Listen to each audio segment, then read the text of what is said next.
Okay guys, so we're now moving to our PHP code. Let's go to our PHP development environment. In my case, it's a NetBeans. So we will first create two protocols, one for inserting notification and another one for deleting this. So inserting means, let's say we like someone's post, so we want to insert notification, then we change our mind, we disliked his post, so then we need to delete this notification.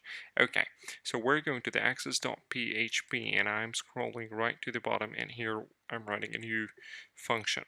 Function insert notification. Open and close round brackets, then open curly brackets. Okay, this function will have the following parameters. First, it will be by user underscore ID. Like here, by user, then we have user ID, $sample user underscore ID, comma, space, then we have a type, comma, space, then we have a, then that's it. So these three variables.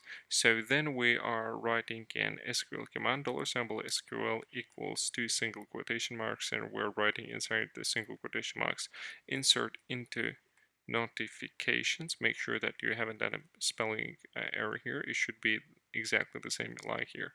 Insert into notifications, set by user underscore ID equals question mark, comma, space, user underscore ID equals question mark, comma, space, type equals question mark, and a semicolon at the end. Okay, we now need to prepare the statement for the execution. We're writing statement equals to this arrow con for connection arrow prepare SQL command. Very good. After that, we'll do the if statement to check for the errors. If open and close round brackets, then open curly brackets. In the round brackets, we're putting exclamation mark, then statement, which means if statement is not there. So then throw new exception. Don't forget semicolon at the end. And in exception, we're writing statement arrow error. Very good. Then we will bind parameters. We'll replace question mark, statement, arrow, bind parameters. So here we'll declare the type of the parameters. So we have first integer, and then string or varchar. Integer, and string, which stays for the varchar. Now we'll replace these types with the values. So first will be by user ID, then we have a user ID, then we have a type, comma, $symbol type, and semicolon at the end. And we want execute a statement, arrow, execute, semicolon at the end, and want to assign the result of execution to a new variable, which is result. And we're returning finally the variable result, return result. Okay, this function inserts records into database. This is SQL command for execution. Here we are preparing for execution. Here we are checking for errors.